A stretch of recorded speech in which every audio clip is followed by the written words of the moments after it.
الحمد لله رب العالمين والصلاة والسلام على سيد الأنبياء والمرسلين وعلى آله وصحبه أجمعين أما بعد فأعوذ بالله من الشيطان الرجيم بسم الله الرحمن الرحيم لَتُبْلَوُنَّ فِي أَمْوَالِكُمْ وَأَنفُسِكُمْ وَلَتَسْمَعُنَّ مِنَ الَّذِينَ أُوتُوا الْكِتَابَ مِنْ قَبْلِكُمْ وَمِنَ الَّذِينَ أَشْرَكُوا أَذًى كَثِيرًا وَإِن تَصْبِرُوا وَتَتَّقُوا فَإِنَّ ذَلِكَ مِنْ عَزْمِ الْأُمُورِ۔ بزرگان ملت، برادران اسلام، دنیا کا یہ دستور ہے کہ جب کسی آدمی کو کوئی عہدہ دینا ہوتا ہے، کسی کا مقام بلند کرنا ہوتا ہے، کسی کو ترقی دینی ہوتی ہے تو اس کو آزمایا جاتا ہے، اس کا امتحان لیا جاتا ہے۔ اگر اس امتحان میں وہ کامیاب ہوتا ہے تو وہ عہدہ بھی اس کو دیا جاتا ہے، وہ بلند مقام بھی اس کو عطا کیا جاتا ہے، اور اگر کوئی انسان اس امتحان میں ناکام ہو جائے تو نہ اس کو وہ عہدہ دیا جاتا ہے اور نہ وہ مقام بلند پاتا ہے۔ اللہ کی بھی یہ سنت رہی ہے کہ اللہ ہر دور میں اپنے بندوں کو آزماتا ہے، اور اس آزمائش میں جو لوگ کھرے اترتے ہیں اللہ جل شانہ ان کو بے پناہ انعامات سے نوازتا ہے۔ 2 ہفتے پہلے سے چل رہا ہے حضرت ابراہیم علیہ السلام کے امتحانات کا تذکرہ کہ کیسی کیسی آزمائشوں میں اللہ نے ان کو مبتلا کیا، اور جب وہ کھرے اترے تو اللہ جل شانہ نے ان کو امامت عطا کی، پیشوا اور مقتدی ان کو بنایا۔ اور یہ سنت اللہ کی ہر دور میں ہر بندے کے لیے ہے، لیکن اللہ کے رسول صلی اللہ علیہ وسلم نے فرمایا اشد الناس بلاء الانبیاء ثم الامثل فالامثل، کہ آزمائش سب سے زیادہ ان لوگوں کی ہوتی ہے جو اللہ کے مقرب ہوتے ہیں۔ اللہ کا جتنا قرب اس کو حاصل ہوگا اتنی ہی اس کی آزمائش ہوتی ہے، اور جب اس آزمائش میں کھرا اترتا ہے تو اللہ اور اس کو ترقی عطا کرتے ہیں۔ یقیناً انبیاء کرام اس میں سب سے اعلیٰ مقام پر ہیں۔ اس کے بعد اللہ کے رسول نے کہا جو لوگ انبیاء کے نقش قدم پر چلیں گے، جو اللہ کے مطیع و فرما بردار بندے ہوں گے، جو اللہ اور اس کے رسول کو ماننے والے بندے ہوں گے، ان کی بھی آزمائش ہوگی۔ صرف زبان سے یہ کہہ دینا کہ میں اللہ اور اس کے رسول کو مانتا ہوں یہ کافی نہیں ہوگا۔ اللہ تعالیٰ جانتے ہیں، لیکن اس کے باوجود آزمائش میں ڈالیں گے تاکہ سارے لوگوں کو پتہ چل جائے کہ یہ بندہ اس آزمائش میں کھرا اترا، اس لیے اللہ نے اس کو مقام بلند عطا کیا۔ اللہ ایک جگہ لوگوں سے کہتے ہیں الف لام میم احسب الناس ان یترکوا ان یقولوا آمنا وهم لا یفتنون وَلَقَدْ فَتَنَّ الَّذِينَ مِنْ قَبْلِهِمْ فَلَيَعْلَمَنَّ اللَّهُ الَّذِينَ صَدَقُوا وَلَيَعْلَمَنَّ الْكَاذِبِينَ۔ اللہ کہتے ہیں کیا لوگوں نے یہ خیال کر رکھا ہے کہ ہم زبان سے کہہ دیں گے آمنا اور کسی فتنہ اور آزمائش میں نہیں مبتلا ہوں گے، ہم کو چھوڑ دیا جائے گا، دنیا میں ایک دم آزاد زندگی گزاریں گے اور آ کے جنت میں چلے جائیں گے؟ اللہ کہتے ہیں ایسا نہیں ہے۔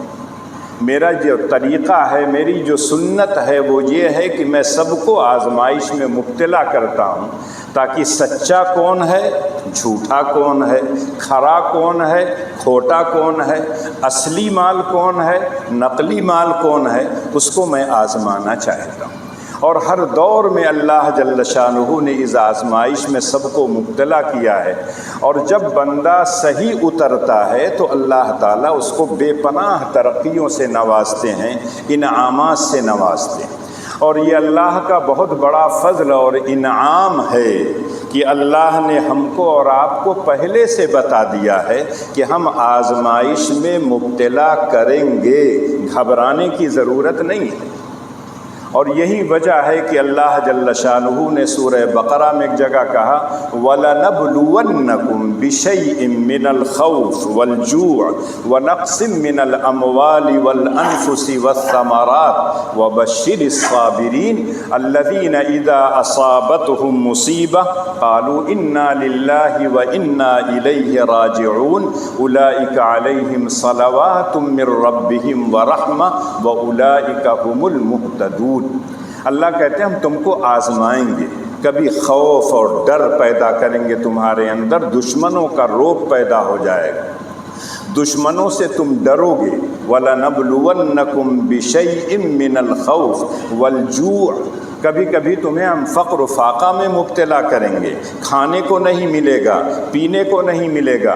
جب فقر و فاقہ میں مبتلا ہوگے تو ہم دیکھیں گے تم کس کو یاد کرتے ہو، کس سے دعائیں مانگتے ہو۔ اگر پانی نہیں برس رہا ہے، قحط سالی ہے، تو ہاتھ یہ کس کے سامنے اٹھتے ہیں؟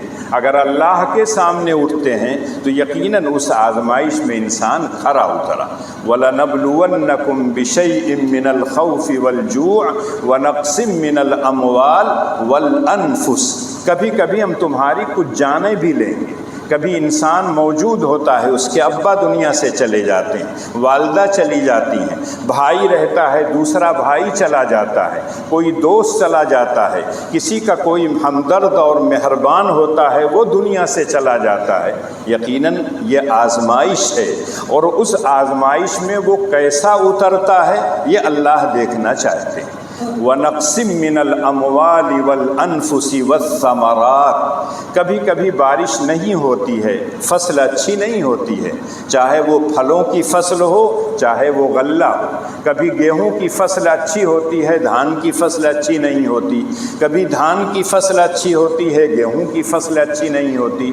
کبھی فصل انسان جب بیج ڈالتا ہے تو صحیح وقت پہ ڈالتا ہے، اور اس کو یہ امید ہوتی ہے کہ اس بیج سے جو اناج اور جو غلہ پیدا ہوگا اپنے اندازے کے مطابق وہ متعین کر لیتا ہے کہ اتنا پیدا ہوگا، لیکن پتہ چلا کیڑا لگ گیا، کوئی آفت اور مصیبت آ گئی اللہ کی طرف سے، تو جو آپ کی توقع تھی اس توقع کے مطابق تو پیداوار نہیں ہوئی، تو اللہ کہتے ہیں اس میں بھی میں آزماتا ہوں کہ اگر میں نے کم کیا ہے تو دیکھو میرا بندہ کس کی طرف متوجہ ہوتا ہے۔ وَنَقْصٍ مِّنَ الْأَمْوَالِ وَالْأَنفُسِ وَالثَّمَرَاتِ، اور پھر اللہ جل شانہ نے اپنے نبی سے کہا کہ یہ آزمائش میں جو لوگ کھرے اتریں گے، اے نبی آپ ان کو بشارت سنا دیجیے۔ بشارت سنانے کے لائق کون ہیں؟ اللہ کہتے ہیں وَبَشِّرِ الصَّابِرِينَ الَّذِينَ إِذَا أَصَابَتْهُم مُّصِيبَةٌ قَالُوا إِنَّا لِلَّهِ وَإِنَّا إِلَيْهِ رَاجِعُونَ۔ اے نبی آپ ان لوگوں کو بشارت اور خوشخبری سنائیے جو لوگ ثابت قدم رہتے ہیں، جو لوگ راہ راست پر جمے رہتے ہیں، جو لوگ مصیبتوں کو برداشت کرتے ہیں، ان کو آپ جو لوگ صبر کرتے ہیں ان کو آپ خوشخبری سنا دیجیے۔ خوشخبری کیا ہے وہ آگے آ رہی ہے، لیکن صبر کون لوگ کرتے ہیں؟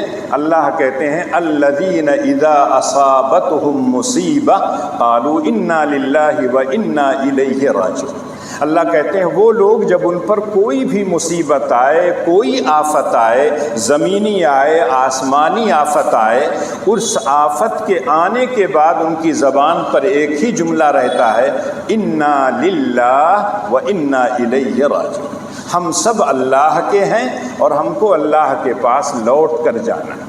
عام طور سے اس آیت کو، اس جملے کو لوگ سمجھتے ہیں کوئی مر جائے تب پڑھا جائے، لیکن اللہ کہتے ہیں اذا اصابتہم مصیبہ، کوئی بھی مصیبت آئے، کوئی بھی آفت آئے، آپ کا بچہ امتحان میں گیا فیل ہو گیا، ایک مصیبت ہے آپ کے لیے، ایک آفت ہے، ایک آزمائش ہے، اس وقت بھی اگر آپ کہتے ہیں انا للہ و انا الیہ راجعون، ہم سب اللہ کے ہیں، اللہ کا جو فیصلہ ہوگا ہم ماننے کے لیے تیار، ہمیں کوئی اعتراض نہیں۔ اگر اس نے تیاری کی اس کے باوجود وہ فیل ہو گیا تو اس میں اس کی کوتاہی نہیں ہے، قسمت میں ایسا ہی لکھا ہوا تھا، کسی وجہ سے وہ فیل ہوا ہوگا، ہو سکتا ہے جیسی تیاری کرنی تھی ویسی تیاری نہ کیا ہو۔ تو جب بھی کوئی مصیبت آئے تو وہ صرف یہی کہتے ہیں انا للہ، ہم سب اللہ کے ہیں اور ہم سب کو اللہ کے پاس لوٹ کر جانا ہے۔ یقینی طور پر جب اللہ کے پاس لوٹ کر جانا ہے، اسی کی ہم سب ملکیت ہیں، تو ہم کو کوئی اعتراض کا حق نہیں ہے۔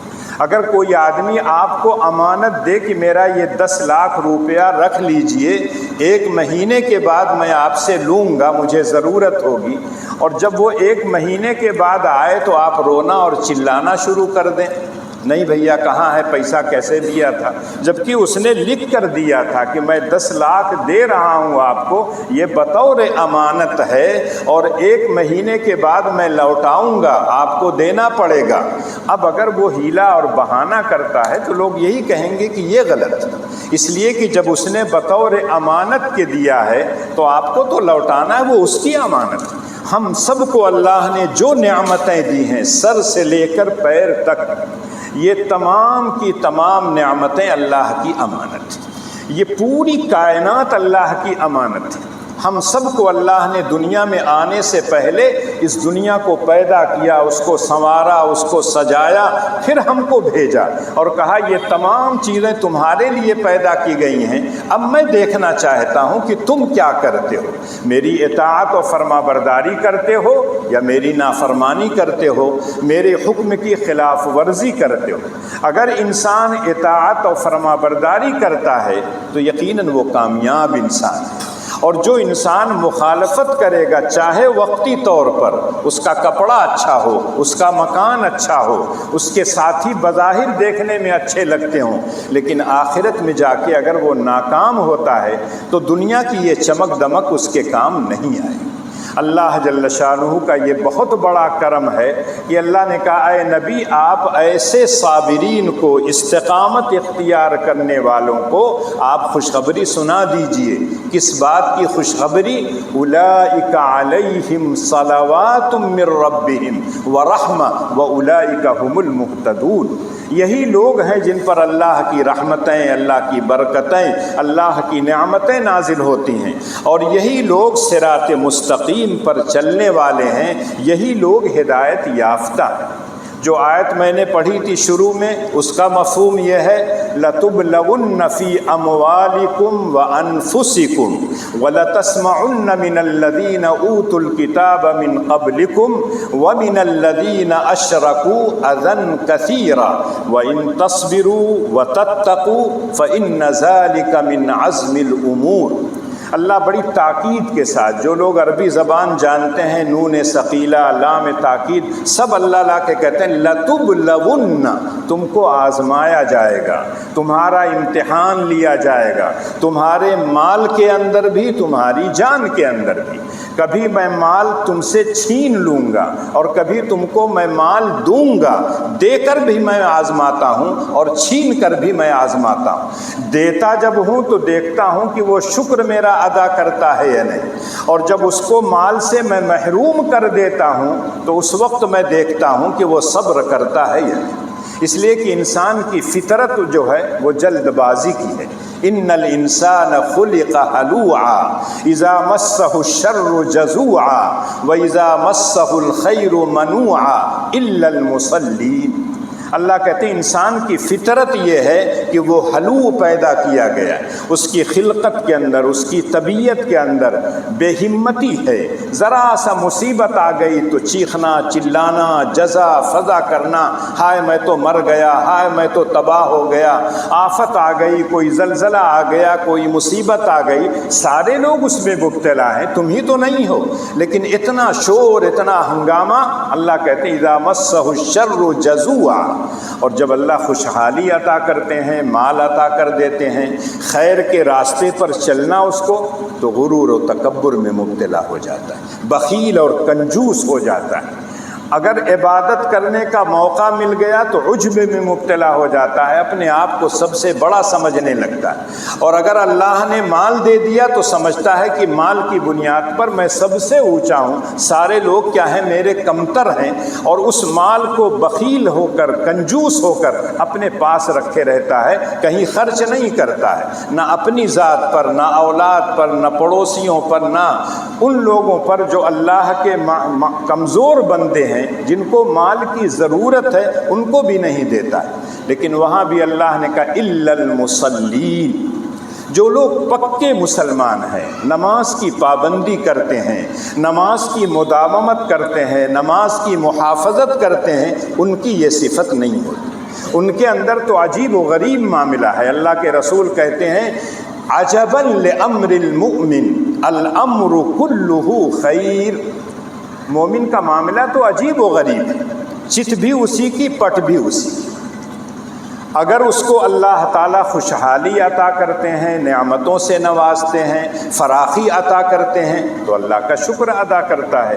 جو بندہ شکر ادا کرتا ہے، اللہ کا وعدہ ہے لَأَزِيدَنَّكُمْ، میں اس کی نعمتوں میں اضافہ کروں گا، چین اور سکون کی زندگی نصیب کروں گا۔ اور اگر اس کو میں مصیبت میں مبتلا کر کے آزماتا ہوں تو وہ صبر کرتا ہے، اور اللہ خود کہتے ہیں انما یوفی الصابرون اجرہم بغیر حساب۔ یہی اس آیت میں کہا گیا لَتُبْلَوُنَّ فِي أَمْوَالِكُمْ وَأَنفُسِكُمْ، یہ تو وہی بات ہے جو سورہ بقرہ میں کہی، لیکن یہاں اللہ جل شانہ نے ایک بات مزید کہی وَلَتَسْمَعُنَّ مِنَ الَّذِينَ أُوتُوا الْكِتَابَ مِنْ قَبْلِكُمْ وَمِنَ الَّذِينَ أَشْرَكُوا أَذًى كَثِيرًا، اور ایک ایسی بات تم کو گندی اور بری کہی جائے گی جس سے تمہیں تکلیف ہوگی، اور وہ بات کون کہے گا؟ اہل کتاب یہود و نصارہ کہیں گے، دوسرے مذاہب کے ماننے والے کہیں گے، جو کفار مکہ مشرکین ہیں وہ کہیں گے، اور ان باتوں کو سن کر تمہیں تکلیف ہوگی، یہ میں جانتا ہوں، اور تم سے پہلے ہی سے بتا رہا ہوں کہ سن لو اس بات کو کہ تمہیں آئندہ سننا پڑے گا۔ اللہ کے رسول صلی اللہ علیہ وسلم اس دنیا میں موجود ہیں، اللہ کی طرف سے حکم ملتا ہے جو اللہ کے راستے میں خرچ کرے گا اللہ اس میں اضافہ کر کے دے گا۔ قرآن نے جو اسلوب اختیار کیا ہے من ذا الذی یقرض اللہ قرضا حسنا فیضاعفہ، کون آدمی ہے جو اللہ کو قرضہ دے گا؟ اس لیے کہ جب ایک انسان کسی انسان کو قرض دیتا ہے تو اس کو یقین ہوتا ہے کہ میرا قرضہ مجھ کو ملے۔ اللہ کہتے ہیں مجھ کو کون قرضہ دے گا، میرے راستے میں کون خرچ کرے گا، میں اس قرض کو اضافہ کر کے دوں گا۔ ایک نیک کام کرے گا تو 10 گنا 700 گنا اس سے زیادہ اضافہ کر کے دوں گا۔ جب کفار مکہ نے، یہودیوں نے یہ بات سنی تو کہنے لگے ان اللہ فقیر ونحن اغنیاء، اللہ میاں فقیر اور محتاج ہیں، العیاذ باللہ، ہم سے قرضہ مانگ رہے ہیں، ہم تو اغنیاء ہیں، مالدار ہیں، اللہ میاں کو ضرورت پڑ گئی ہم سے قرضہ مانگنے کی۔ جب یہ آیت نازل ہوئی ہے اس سے پہلے حضرت ابوبکر صدیق رضی اللہ تعالیٰ عنہ کے سامنے ایک یہودی نے، ایک منافق نے یہ بات کہی ان اللہ فقیر ونحن اغنیاء۔ ایک مومن کے دل میں جب ایمان ہوتا ہے تو جب ایمان کے خلاف کوئی بات کہی جاتی ہے، اللہ اور اس کے رسول کے خلاف کوئی بات کہی جاتی ہے تو غصہ آنا، جوش میں آنا ایک فطری چیز ہے، لیکن اس غصے کو کنٹرول کرنا، قابو میں کرنا، یہ بھی اللہ کی توفیق سے ہوتا ہے۔ حضرت ابوبکر نے جب سنا تو ایک تھپڑ لگا دیا، کتنا غلط جملہ تم استعمال کر رہے ہو، ان اللہ فقیر ونحن اغنیاء، یہ تو بہت غلط جملہ ہے، ایک تھپڑ لگا دیا۔ اللہ کی طرف سے آیا کہ یہ تو طے ہے، سننا پڑے گا تم کو، اور تم کو اس پر کیا ہے صبر سے کام لینا پڑے گا۔ اور اسی لیے آگے ہی اللہ نے کہا لقد سمع اللہ قول الذین قالوا ان اللہ فقیر ونحن اغنیاء سنکتب ما قالوا، تم بے فکر رہو، مجھ کو کہہ رہے ہیں نا، کہنے دو، نہ جانے کتنے لوگ مجھ کو کیا کیا کہتے رہتے ہیں، میں ان کو دیکھ لوں گا۔ آپ تاؤ میں مت آئیے، آپ غصے میں مت آئیے، آپ صبر سے کام لیجیے۔ اللہ یہی بات کہہ رہے ہیں وَلَتَسْمَعُنَّ مِنَ الَّذِينَ أُوتُوا الْكِتَابَ مِنْ قَبْلِكُمْ وَمِنَ الَّذِينَ أَشْرَكُوا أَذًى كَثِيرًا۔ غلط بات، تکلیف دہ بات ہوگی۔ صرف تھوڑی دیر کے لیے آپ تاریخ کے ان اوراق کو پلٹیے جب اللہ کے رسول رحمت للعالمین بنا کے دنیا میں بھیجے گئے۔ آپ کو نبوت دینے سے پہلے سارے لوگ کیا کہتے تھے؟ الصادق الامین، آپ سچے ہیں، آپ امانت دار ہیں، اور آپ کے اخلاق کے دامن پر کوئی دھبا کبھی نہیں لگ سکا۔ لیکن جیسے ہی اللہ کے رسول نے کہا انی رسول اللہ الیکم جمیعا، قرآن صرف پڑھ لیجئے، اللہ کے رسول کو کیا کیا نہیں کہا گیا۔ ساحر ہیں، دیوانے ہیں، پاگل ہیں، ان پر لگتا ہے جنات کا اثر ہو گیا ہے، بہکی بہکی باتیں کر رہے ہیں، ہمارے معبودوں کو برا بھلا کہتے تھے، اس کا اثر ہو گیا ہے۔ ایک آدمی رحمت للعالمین بنا کے بھیجا گیا ہو اور وہ لوگوں کا خیر خواہ ہو، مہربان ہو، ان کو صحیح راستے پر لگانا چاہ رہا ہو، اس کے لیے اگر یہ جملے استعمال کریں گے، اللہ کے رسول بھی ایک انسان تھے، انسان ہونے کے ناطے آپ کو تکلیف ہوتی تھی، لیکن اللہ کی طرف سے ہمیشہ حکم آتا تھا وَلَقَدْ نَعْلَمُ أَنَّكَ يَضِيقُ صَدْرُكَ بِمَا يَقُولُونَ فَسَبِّحْ بِحَمْدِ رَبِّكَ وَكُن مِّنَ السَّاجِدِينَ وَاعْبُدْ رَبَّكَ حَتَّى يَأْتِيَكَ الْيَقِينُ۔ اے نبی، ہم جانتے ہیں یہ لوگ جو آپ کو برا بھلا کہتے ہیں، آپ کے ماننے والوں کو جو برا بھلا کہتے ہیں، میں جانتا ہوں کہ اس سے آپ کا دل چھوٹا ہوتا ہے،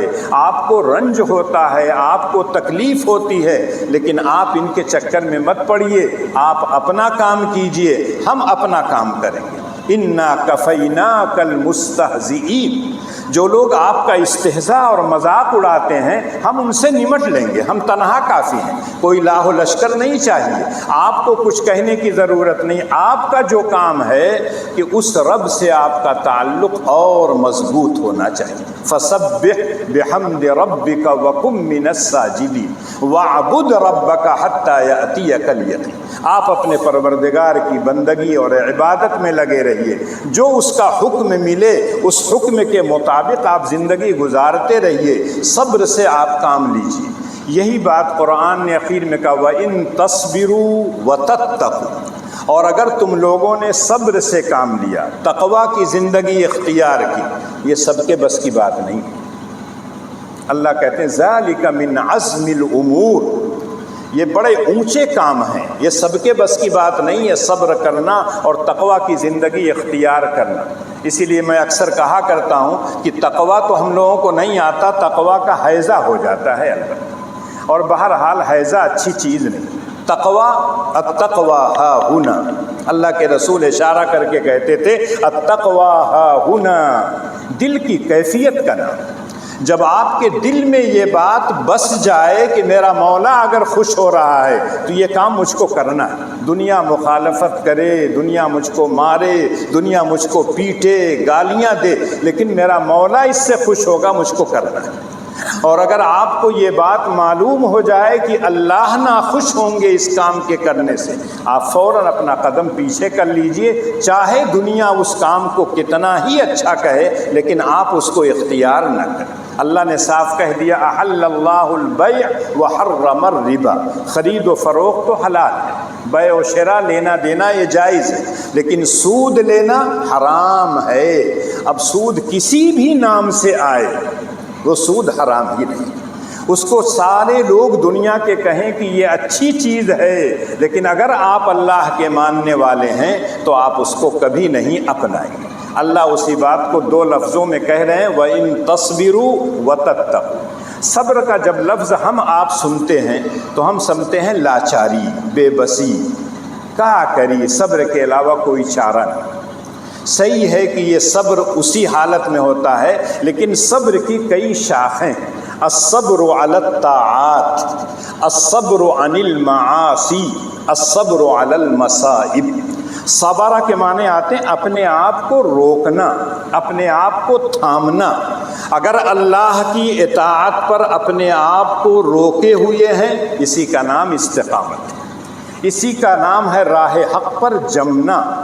اور ہم اللہ سے ہمیشہ یہ دعا بھی ہم کو سکھلائی گئی، ربنا افرغ علینا صبرا وثبت اقدامنا وانصرنا علی القوم الکافرین۔ اے اللہ ہمیں صبر، بے پناہ صبر کی قوت اور طاقت عطا کر دیجیے، تاکہ جو کچھ بھی دشمن کہیں ہم اس کو برداشت کریں، اور اس کی تدبیر جو ہم سے ہو سکتی ہے قانونی طور پر، اصولی اعتبار سے، اخلاقی اعتبار سے، وہ تمام تدبیریں ہم اختیار کریں گے۔ ہم لاچار نہیں ہیں۔ الصبر علی الطاعات، حدیث میں آتا ہے کہ اگر کوئی شخص تم کے کہے شرک کرو تو شرک اختیار مت کرنا، وَإِنْ حُرِّقْتَ أَوْ قُتِّلْتَ، اگر تمہیں جلا دیا جائے، تمہیں بوٹی بوٹی کر دیا جائے، تب بھی شرک مت اختیار کر۔ اس سے پتہ چلتا ہے کہ عام آدمی جو چاہتا ہے ایمان جہاں چاہے بیچ دے، ایمان اتنا آسان سودا نہیں ہے۔ ایمان بڑی قیمتی چیز ہے، اور اس قیمتی چیز کی حفاظت کے لیے ہم کو اور آپ کو ہر وقت چوکنا رہنا پڑے گا۔ کہیں ایسا نہ ہو کہ جو دولت ہم کو ملی ہے اس میں شیطان کے چیلوں نے کہیں سینت تو لگا دی نہیں ہے۔ اس لیے کہ اگر ہم بھی اسلام سے پھر گئے، اسلام کے قوانین کو ہم نے نہیں مانا، نہ اللہ کا کوئی نقصان ہوگا اور نہ اللہ کے رسول کا ہوگا، نہ اللہ کے دین کا ہوگا، نقصان ہمارا اپنا ہوگا۔ اس لیے آج بہت سے لوگ کہتے ہیں لوگ مرتد ہو رہے ہیں، اگر اس میں ہماری کمی ہے، اسلام کی اچھی تعلیمات کو ہم ان تک نہیں پہنچا پا رہے ہیں، وہ لالچ میں، کہیں خوف میں، کہیں عہدے کی لالچ میں، کہیں حسین عورت کی لالچ میں، کہیں پیسے کی لالچ میں، کہیں مکان کی لالچ میں، کہیں سیر و تفریح کی لالچ میں اگر بکھر جا رہے ہیں، اسلام کو چھوڑ کر چلے جا رہے ہیں، اسلام کو کوئی نقصان نہیں۔ یہ بات بالکل طے ہے، اور ہم کو اور آپ کو اپنے دل میں یہ بات بیٹھا لینا چاہیے، اس لیے کہ اللہ جل شانہ خود کہہ رہے ہیں وَإِن تَتَوَلَّوْا يَسْتَبْدِلْ قَوْمًا غَيْرَكُمْ ثُمَّ لَا يَكُونُوا أَمْثَالَكُمْ۔ اگر یہ لوگ اللہ کے راستے سے پھر گئے، اللہ کی اطاعت اور فرمانبرداری نہیں کیے، تو اللہ تعالیٰ ان کا محتاج نہیں، اللہ تعالیٰ دوسری قوم لے آئے گا جو اللہ کے دین پر چلیں گے، اور اللہ ان کے ذریعے سے دین کی حفاظت کرے گا۔ جب اللہ کا یہ وعدہ ہے کہ دین اسلام سب سے پسندیدہ دین ہے، دین اسلام کے علاوہ میں کسی دین کو قبول نہیں کروں گا، دین کا سرچشمہ قرآن ہے جو متن ہے، اللہ کی طرف سے الفاظ اور معانی سب کچھ آئے ہیں، اور اللہ کے رسول نے جو اس کی تشریح کی ہے جس کو حدیث رسول کہا جاتا ہے، انا نحن نزلنا الذکر وانا لہ لحافظون، ہم نے قرآن اتارا ہے، ہم قرآن کی حفاظت کریں گے۔ قرآن کی حفاظت جب اللہ نے وعدہ کر لیا ہے، کسی اور کتاب کی حفاظت کا وعدہ نہیں کیا۔ دین اسلام کا سرچشمہ قرآن ہے، اگر قرآن محفوظ ہے دین محفوظ ہے۔ اللہ کے رسول کی احادیث، اقوال، افعال، کردار، عادات، دعائیں، ہر چیز جب محفوظ ہے تو یقینی طور پر دین محفوظ ہے۔ اب اگر اس دین میں کوئی داخل ہوتا ہے تو اللہ کی رحمتوں اور برکتوں کا حقدار بنے گا، اور اگر اس دین سے بیزاری اختیار کرتا ہے تو خود اللہ میاں کہتے ہیں وَمَن يَرْغَبُ عَن مِلَّةِ إِبْرَاهِيمَ إِلَّا مَن سَفِهَ نَفْسَهُ، بیوقوف ہے، نادان ہے۔ اتنا اچھا دین اللہ نے دیا، اتنی سہولتیں، اتنی آسانیاں اللہ نے دی، اس کے باوجود وہ انسان دین میں داخل ہو کر اگر دین سے نکل رہا ہے تو اس سے بڑا بیوقوف اور نادان کوئی نہیں ہے۔ اللہ کہتے ہیں دو چیزیں چاہیے، الصبر، التقوی۔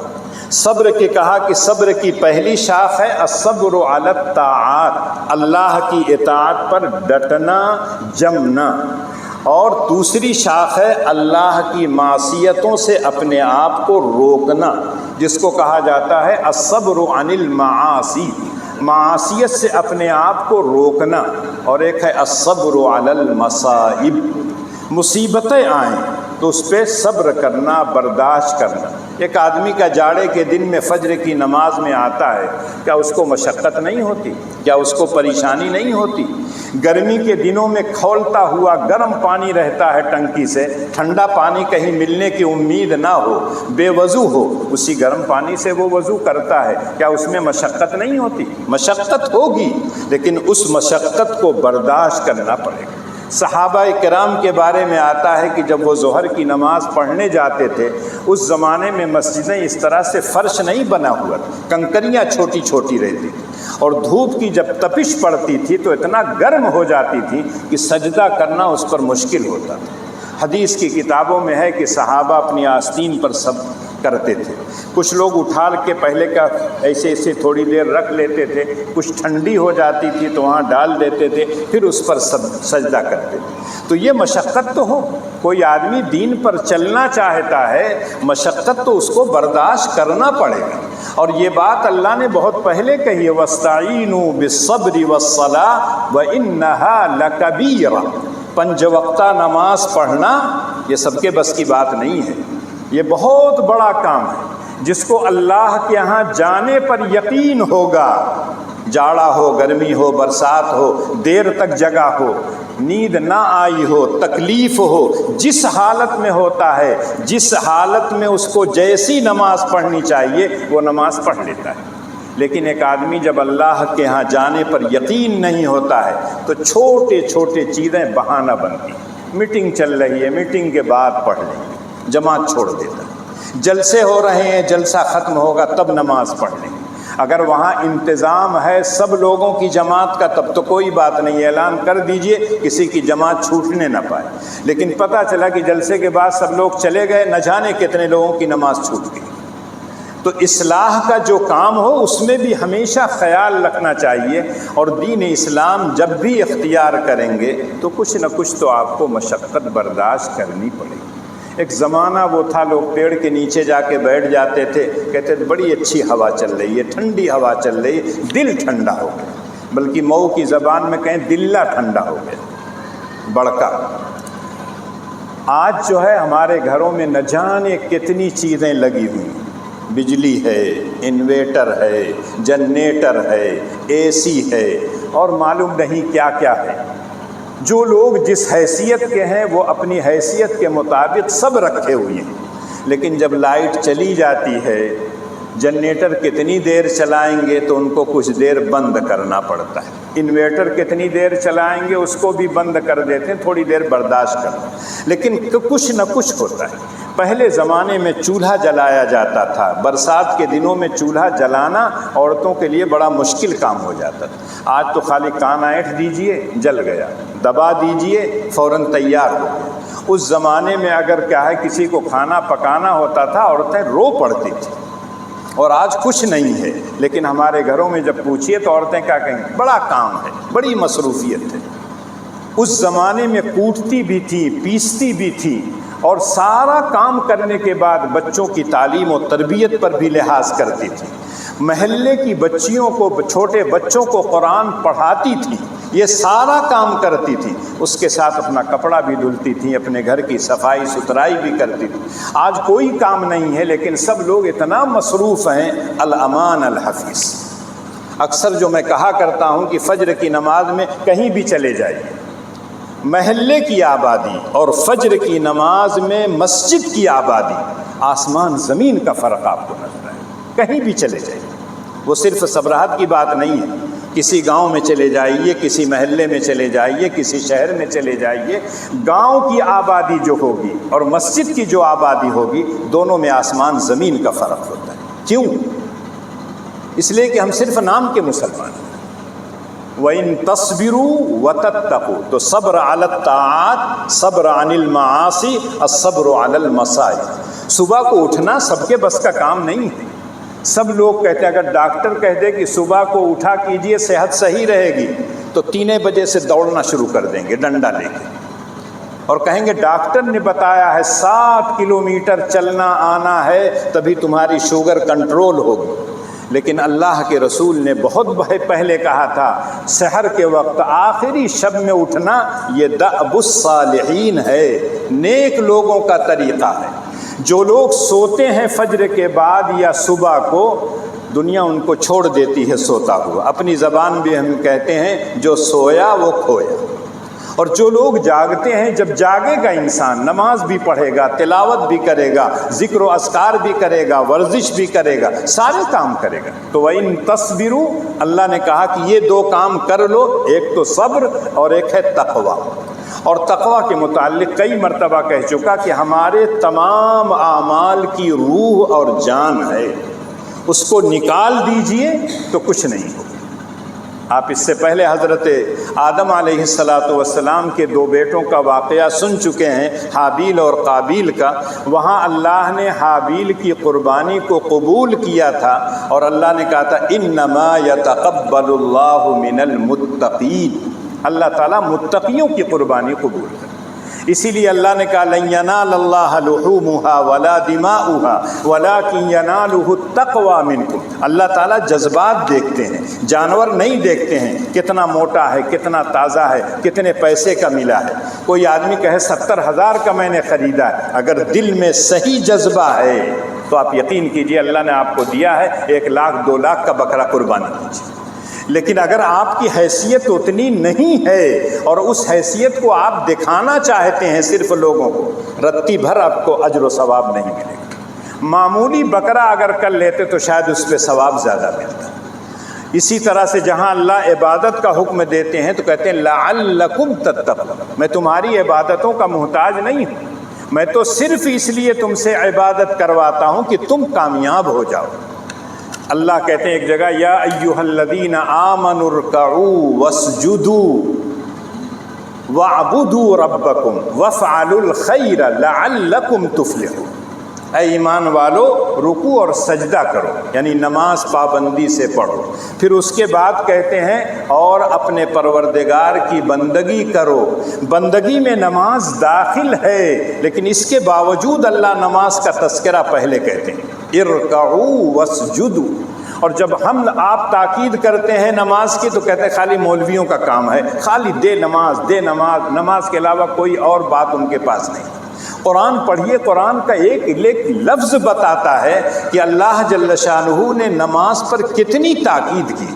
یہ مولویوں کا کام نہیں ہے، یہ تو اللہ اور اس کے رسول نے بتایا ہے۔ جو مولوی ہوگا، نبی کا جانشین ہوگا، اس کی ذمہ داری بنتی ہے کہ وہ آپ کو متنبہ کرے، نہیں کرے گا تو اس کی پکڑ ہوگی۔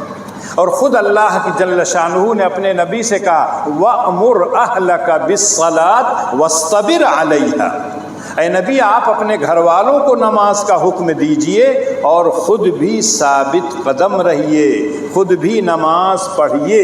اللہ کے رسول نے ہم سے تو آپ سے کہا 5 وقتہ نماز، اور آپ تہجد کی نماز میں کھڑے ہو جاتے تھے، پائے مبارک میں ورم آ جاتا تھا، سوجن آ جاتی تھی۔ اور جب صحابہ کہتے کہ آپ کے اگلے پچھلے سارے گناہ معاف کر دیے گئے ہیں، آپ کیوں اتنا پریشان ہوتے ہیں؟ اللہ کی طرف سے باقاعدہ آیتیں نازل ہوئیں تسلی کی، تب بھی اللہ کے رسول کہتے تھے افلا اکون عبدا شکورا۔ لنگڑا لولا اپاہج آدمی اگر اپنے بارے میں سوچے تو آپ یقین کیجئے کہ اللہ نے اس کو بھی نہ جانے کتنی نعمتوں سے نوازا۔ اس کا صرف وجود دنیا میں یہ اللہ کا محض فضل و کرم ہے۔ اگر کان سے بہرا ہو، آنکھ سے دیکھتا نہ ہو، کان سے سنتا نہ ہو، آپ یقین کیجئے تب بھی اللہ کی بہت بڑی نعمت ہے۔ دل و دماغ تو صحیح ہے، پیر تو صحیح ہیں، اگر سب کچھ ایک دم معذوری کی حالت میں ہو تب بھی اللہ کا شکر اس کو ادا کرنا چاہیے کہ اللہ نے جس حال میں بھی رکھا ہے الحمدللہ علی کل حال۔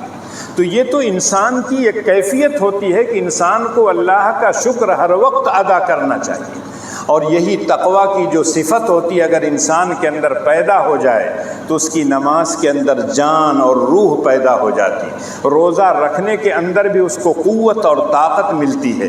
بڑا ہو جاتا ہے تب بھی وہ یہ نہیں کہتا روزہ رکھوں گا تو کمزور ہو جاؤں گا۔ چھوٹے چھوٹے بچے نابالغ رہتے ہیں، روزہ ان کے اوپر فرض نہیں رہتا ہے، ان کو تو شوق ہوتا ہے روزہ رکھنے کا، اور جو ہٹے کٹے ہوتے ہیں ان کو اپنی صحت کا اتنا خیال ہوتا ہے کہ روزہ نہیں رکھیں گے تو صحت صحیح رہے گی۔ ڈاکٹر اگر کہہ دیں کہ کچھ کھانا پینا مت، صبح کو صرف 2 مرچ چبا کے پانی پی لینا، اس کے بعد شام کو 1 گلاس دودھ، تو اس پر عمل ضرور کریں گے۔ لیکن اللہ کا جو حکم ہے سال بھر نہیں، 1 مہینہ صرف، اس کے لیے ہم آپ تیار نہیں ہوتے۔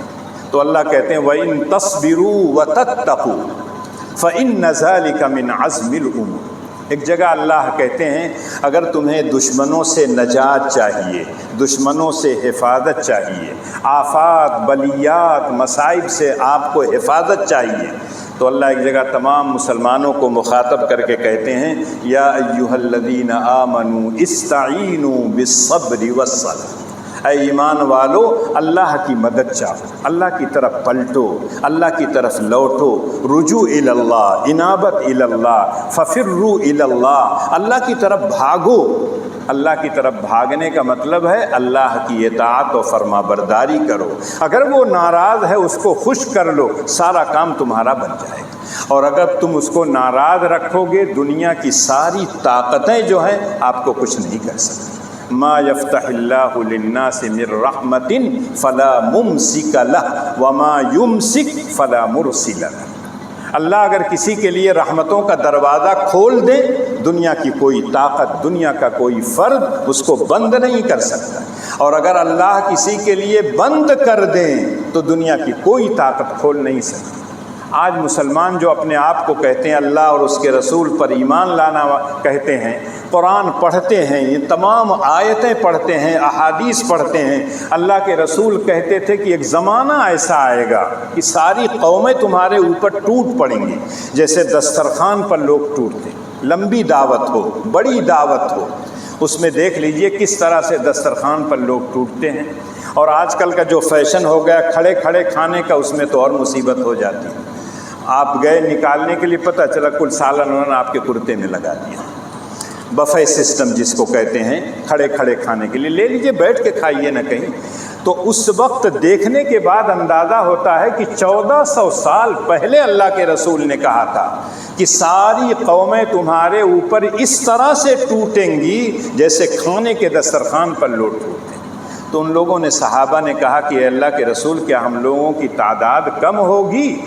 اللہ کے رسول نے کہا نہیں، انتم کثیرون، بہت زیادہ ہوگے، لیکن تمہاری کوئی حیثیت نہیں ہوگی، تمہارا کوئی مقام نہیں ہوگا، تمہاری کوئی ویلو نہیں ہوگی۔ جو آئے گا 2 تھپڑ مار کے چلا جائے گا، 2 گالی دے کے چلا جائے گا۔ تو ان لوگوں نے کہا کہ اللہ کے رسول یہ کیوں ہوگا؟ تو اللہ کے رسول نے کہا تمہارے دلوں میں وہن پیدا ہو جائے گا۔ صحابہ کہتے ہیں اللہ کے رسول وہن کس کو کہتے ہیں؟ آج کا انسان تو ایک عربی کی کتاب پڑھ لیتا ہے اور سمجھتا ہے کہ میں پورا قرآن حدیث سمجھنے لگا۔ صحابہ کے درمیان قرآن نازل ہو رہا تھا، اللہ کے رسول عربی زبان بولتے ہیں، صحابہ کی مادری زبان عربی ہے۔ حضرت عمر سے ایک جملہ نکل گیا، لوگوں نے کہا کہ یہ قانون قاعدہ کے خلاف ہے، کہا میری زبان حجت ہے، قاعدہ بعد میں بنا ہے، زبان پہلے۔ تو انہوں نے کہا وہن کس کو کہتے ہیں؟ تب اللہ کے رسول نے کہا حب الدنیا و کراہیت الموت۔ دنیا کی محبت تمہارے دلوں میں اتنی پیدا ہو جائے گی کہ دنیا کو تم چھوڑنا نہیں چاہو، سب کچھ چھوڑ دو گے لیکن دنیا نہیں چھوڑنا چاہتے۔ حالانکہ کہا یہ جاتا ہے جو آدمی دنیا کے پیچھے پڑتا ہے، دنیا بھاگتی ہے ادھر، اور جو آدمی دنیا سے کنارہ کشی اختیار کرتا ہے، دنیا اس کے قریب آتی ہے، اور اللہ تعالیٰ صحیح دنیا دیتے ہیں۔ تو دنیا کی محبت نہیں، ہاتھ میں رکھیے، جیب میں رکھیے، گھر میں رکھیے، استعمال کیجئے، شوق دل میں نہیں آنا چاہیے، اور اسی طرح سے مرنا کوئی نہیں چاہے۔ آج بعض ڈاکٹر کہہ دیتے ہیں میری ڈاکٹری کے لحاظ سے اب یہ جا چکی، جو میرے پاس علم ہے، جو میرے پاس آلات ہیں، اس کے لحاظ سے یہ جا چکا ہے، اب اس کی آپ توقع مت کیجئے، ادھر سے جب آرڈر آئے گا چلے جائیں گے۔ لیکن اس کے باوجود انسان کا یہاں سے لے کے امریکہ، لندن، بمبئی، نہ جانے کہاں کہاں جاتا ہے، اور پھر لوٹ کے آتا ہے، پتہ چلا راستے ہی میں چلا۔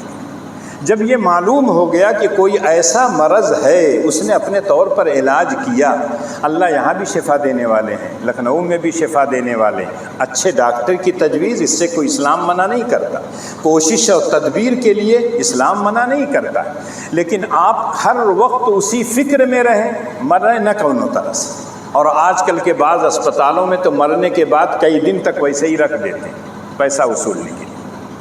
تو اللہ کے رسول نے 1400 سال پہلے کہا تھا کہ دنیا کی محبت تمہارے دلوں میں آ جائے گی اور تم لوگ دنیا سے جانا نہیں چاہو گے، مرنا نہیں چاہو گے، ان عیب کی وجہ سے تمہاری کوئی ویلو، کوئی حیثیت نہیں۔ آج جو لوگ کا ہے مسلمانوں کو پریشان کرنے کے لیے، ورغلانے کے لیے طرح طرح کی تدبیریں، کبھی اسلام کے قوانین پر اعتراضات، کبھی اسلام کے نبی پر اعتراضات، کبھی اسلام کی کتاب پر اعتراضات، کبھی اس کو جلایا جا رہا ہے، کہیں اس کو دفن کیا جا رہا ہے، کہیں اس کے ساتھ بدتمیزی کی جا رہی ہے۔ اس نے اتارا ہے، اس نے جب حفاظت کی ذمہ داری لی ہے تو دنیا سب کچھ کر ڈالے، کوئی کچھ نہیں کر سکتا۔ ہم کو آپ کو جو کرنا ہے، اگر ہم غفلت برت رہے تھے، اللہ کے گھر کو آباد نہیں کر رہے تھے، اللہ کی کتاب کو پڑھ نہیں رہے تھے، اپنے بچوں اور بچیوں کو اللہ کی کتاب پڑھا نہیں رہے تھے، ان کے سینے میں قرآن کی آیات کو محفوظ نہیں کرا رہے تھے، تو ہم کو تو اور زیادہ شوق پیدا ہونا چاہیے کہ اگر 4 لڑکے ہیں، چاروں حافظ ہونا چاہیے، چاروں عالم ہونا چاہیے، چاروں قاری ہونا چاہیے۔ اسلام اس سے منع نہیں کرتا کہ آپ ڈاکٹر مت بنے، انجینئر نہ بنے، آپ فلاں نہ بنے، آپ سب کچھ بنیے، لیکن پہلے اچھا انسان بنیے، ایک اچھا مسلمان بنیے۔ مسلمان ہونے کے بعد آپ اگر اچھے ڈاکٹر بنتے ہیں، اچھے انجینئر بنتے ہیں، آپ یقین کیجئے کہ اللہ تعالیٰ دنیا میں بھی آپ کو عطا کریں گے اور آخرت میں بھی عطا کریں گے۔ لیکن اگر صرف آپ اچھے ڈاکٹر بنیں اور اس ڈاکٹر کی طرح، جس کا واقعہ میں سنا چکا ہوں کہ جب اس کے والد دنیا سے چلے گئے، ان کی تدفین میں شریک ہوئے، تو جنازے کی صف میں کھڑا ہو کر وہ ڈاکٹر رو رہا تھا۔ لوگوں نے کہا آپ تو بڑے سرجن ہیں، روزانہ نہ جانے کتنے آپریشن کرتے ہیں، اپنی آنکھوں سے نہ جانے کتنے لوگوں کو روز دیکھتے ہیں کہ دنیا سے جا رہے ہیں، آپ رو رہے ہیں؟ سارے لوگوں کے ابا جا رہے ہیں، آپ کے ابا چلے گئے تو کیا ہوا؟ تو ان کا رونا مجھ کو اس پر ہے کہ آج یہاں کھڑا ہو کر ابا کی نماز جنازہ جو پڑھائی جا رہی ہے، اس میں میں کیا پڑھوں یہ مجھ کو آج تک نہیں پتا ہے۔ انسان جب آخری وقت میں ہوتا ہے تب افسوس کرتا ہے، اور اس وقت افسوس کرنے سے کوئی فائدہ نہیں ہوتا ہے۔ اس لیے آج حالات کتنے ہی نازک ہوں، کتنی ہی تشویشناک ہوں، جو اللہ اور اس کے رسول کا بتایا ہوا طریقہ ہے اس کو اپنا لیجئے، کوئی نقصان نہیں ہوگا۔ جہاں منافقین کی خباثتوں کا تذکرہ ہے، اللہ کہتے ہیں وَإِن تَصْبِرُوا وَتَتَّقُوا لَا يَضُرُّكُمْ كَيْدُهُمْ شَيْئًا۔ یہ کوئی ڈاکٹر نہیں کہہ رہا ہے، کوئی انجینئر نہیں کہہ رہا ہے، رب کائنات کہہ رہے ہیں کہ اے لوگوں، اگر تم صبر کر لو، تقویٰ کی زندگی اختیار کر لو، تو ان کی ساری تدبیریں فیل ہو جائیں گی۔ لا یضرکم کیدہم شیئا۔ اللہ تعالیٰ مجھ کو بھی اور آپ کو بھی کہنے اور سننے سے زیادہ عمل کی توفیق عنایت فرمائے۔